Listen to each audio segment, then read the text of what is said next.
Viajes El Corte Inglés patrocina esta sección con Iñaki Colera.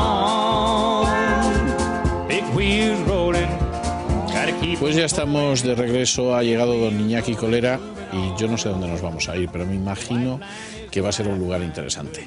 Muy buenas noches, don Iñaki, ¿dónde nos vamos hoy? Buenas noches, don César. Pues aprovechando que la semana anterior estábamos de viaje, de crucero con El Corte Inglés por el sudeste asiático, Hong Kong, nos vamos a quedar por la zona y nos vamos a ir a visitar un lugar también muy interesante, la llamada Suiza de Asia, me refiero a la ciudad-estado de Singapur. La verdad que un lugar muy peculiar, empezando desde el principio, por el nombre. Me han soplado que está usted estudiando sánscrito. No, sánscrito lo conozco, estoy estudiando hindi. Pues fíjese, Singapur, Singa, León, pura ciudad, la ciudad del león. Es la ciudad del león, efectivamente, se fundó en el siglo XIV por un príncipe malayo que pasó por allí queriendo fundar una ciudad, quería construirse un palacio y creyó ver un león. Lo consideró un buen augurio, fundó allí la ciudad y los investigadores actuales dicen que no ha habido leones en la isla de Singapur jamás. Si acaso dicen los más veninos que pudo ver un tigre, pero lo más aceptado es que pudo ver un zorro blanco. Lo que probablemente necesitaba en vez de un palacio eran unas buenas gafas. De zoología estaba muy puesto el príncipe. Sí. Es impresionante, ¿eh? Bueno, la cosa no empezó muy bien porque... Y este gran conocedor del mundo animal...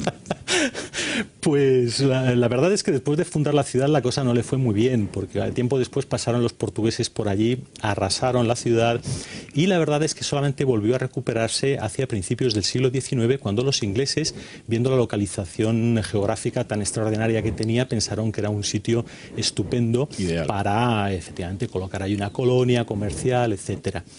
La verdad que si lo miramos en un mapa está entre Malasia e Indonesia, pegado a la costa malaya, en un estrecho, en una zona geográfica estupenda. De hecho está tan cerquita de Malasia que está conectado a través de dos puentes muy importantes con el continente. Y puentes que, por cierto, los malayos en varias ocasiones han intentado destruir, han intentado cerrar, porque dicen que solamente les perjudica, que solamente benefician a Malasia. La última de ellas, cuando el primer ministro israelí estuvo visitando Singapur, les sentó muy mal y quisieron incluso destruir físicamente el puente, uno de los puentes que les unía con la isla. Pero bueno, ¿por qué es interesante visitar Singapur? Pues porque es un microcosmos de lo que es toda Asia.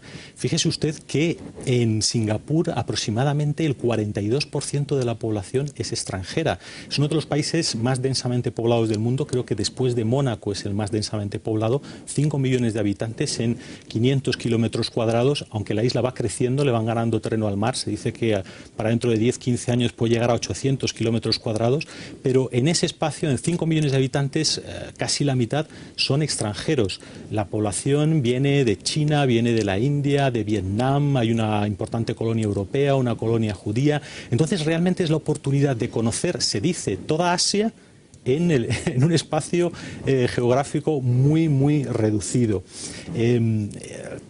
De hecho, la verdad es que hay tantos extranjeros que fíjese usted que a pesar de su conexión tan fuerte con lo que es Malasia, el malayo apenas lo habla el 15% de la población.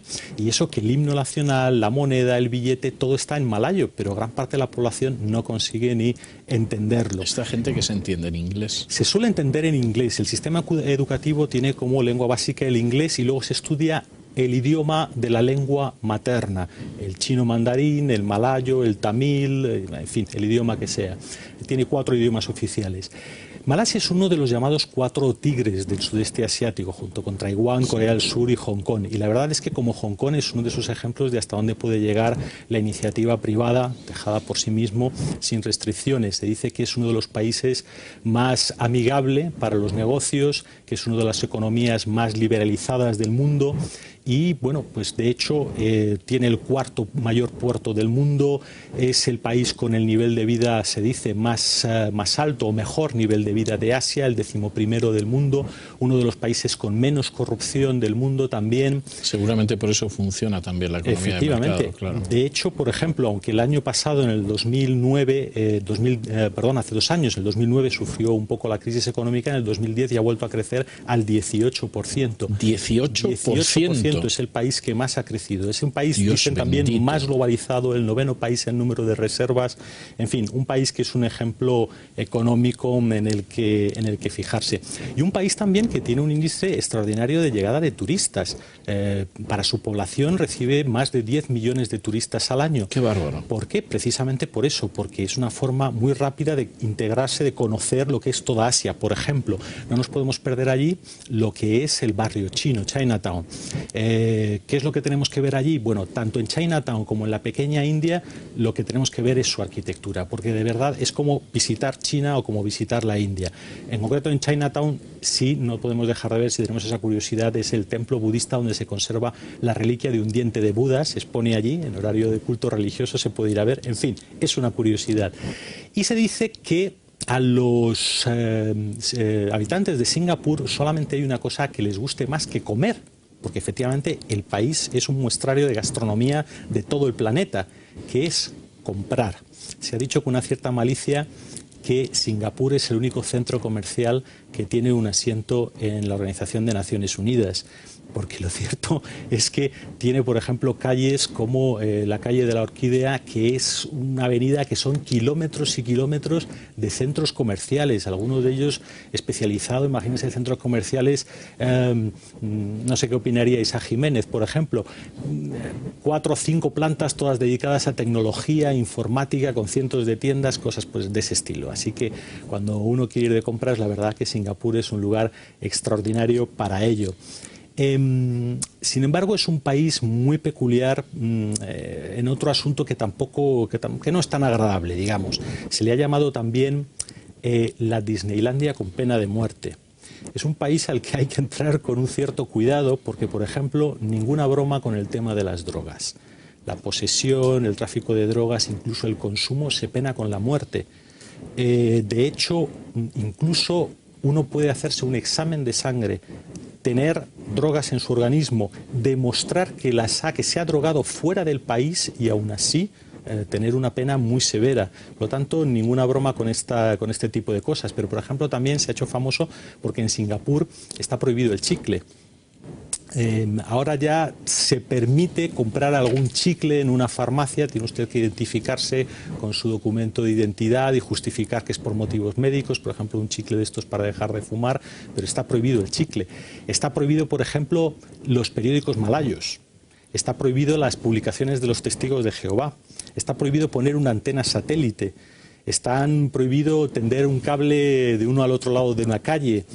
Cosas de lo más variadas que están prohibidos, por ejemplo, dar de comer a las palomas o dar de comer a los monos.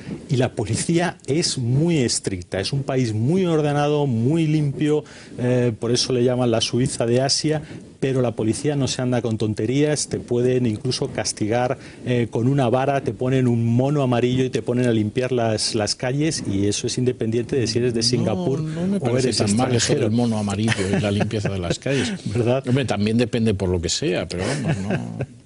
Pues sí, están prohibidas cosas muy peculiares y nuestra recomendación a los que se acerquen por allí es que siempre se fijen con mucho detalle, porque también se le llama el país de las multas, en los carteles que hay colocados en todos los sitios públicos, destacando con mucha precisión qué cosas no se pueden hacer en ese lugar. Por supuesto, hay cosas muy evidentes como escupir en el suelo o tirar basura, pero hay otros comportamientos que nos pueden parecer o nos parecerían a nosotros inofensivos, como dar de comer a unas palomas, que pueden estar penados incluso, ya le digo, con una vara. Así que, bueno lo de las palomas dar de comer está muy bien para el que les da de comer y para las palomas. Para los que viven cerca y ven la llegada de palomas y sobre todo lo que dejan las palomas cuando levantan el vuelo, ya la opinión no es tan positiva. Sí, las ratas con alas, que les llaman. En Sí. fin. Pues la verdad es que es un país, en cualquier caso, muy curioso, muy interesante de visitar para conocer lo que es todas las culturas de Asia, y en esta época pues tenemos toda una serie de ofertas del Corte Inglés relacionadas con los cruceros, con descuentos para el segundo pasajero. Tenemos la semana del crucero que va hasta el 7 de febrero y tenemos cruceros, por ejemplo, ahora en primavera que parten para allá, para todo el sudeste asiático, visitando no solamente Hong Kong, sino también Singapur. Así que es una buena oportunidad para conocerlo. Bueno, la verdad es que me parece apasionante lo que me dice usted, ¿eh? Se lo tengo que reconocer, que me parece apasionante. Se supera de semana en semana, porque yo pensaba que después de lo de Islandia y los elfos, pero en fin, lo de Hong Kong era impresionante, y esto de Singapur, confieso que a mí personalmente me parece muy atrayente. Le advierto que los hidden folk, como llaman los islandeses, al pueblo oculto, a los elfos, ellos son muy susceptibles, ¿eh? Y mejor no hacer bromas delante de un islandés sobre este tema, porque pueden molestarse. Tienen en Reykjavik hasta un museo de los elfos. Sí, no tengo yo mucho contacto con islandeses, no creo que pase nada. En fin, namaskar, que dirían en la India. Regresamos enseguida con nuestra tertulia de economía.